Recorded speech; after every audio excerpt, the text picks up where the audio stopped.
বন্ধুরা, তো আবার চলে আসলাম রান্নাঘরে। চলো আজকে কি হচ্ছে সেটা দেখিয়ে নিই। আমি মাছের কাটলেট বানাবো। সেদ্ধ করে কাটা ছাড়িয়ে রেখেছি।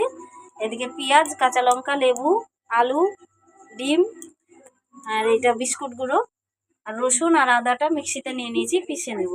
গরম হয়ে গেছে, আমি সাদা জিরে দিয়ে দেবো গরমে। আর এই যে পেঁয়াজটা দেবো, দিয়ে এটাকে ভাজতে থাকবো।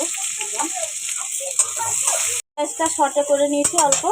তো আদা রসুনটা গুঁড়িয়ে নিয়েছি, মানে বেশি পিসা না, দরদরে থাকবে।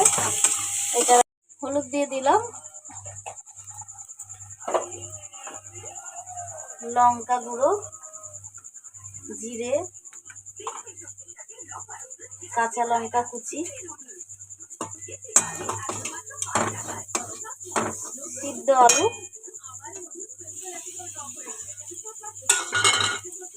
মাছটা বেছে রেখেছিলাম, মাছটা। গরম মশলা দিয়ে দিলাম, লেবু, যেহেতু মাছ আছে লেবুটা দিলে পরে গ্যাসটা করে না, আস্তে নিজে একটা গ্যাস আছে। নেব ঠান্ডা করে, তারপরে এটাকে ভাজবো আবার। তো কাটলেট বানাচ্ছি আমি, এইটা রেডি করে নিই। দেখো কাটলেটটা আমি এইটা রেডি করে নিয়েছি। এখন ডিম ভেঙে কোট করে নেব। এই যে ডিমটা ভেঙে নিই, একটু লবণ, আর একটু ওর ভেতরে আমি জিরের গুঁড়ো দেবো আর লঙ্কার গুঁড়ো দেবো। ভালো করে ফেটে নেব। তো কোট করে নেব। এই যে ডিমে দিয়ে দিলাম।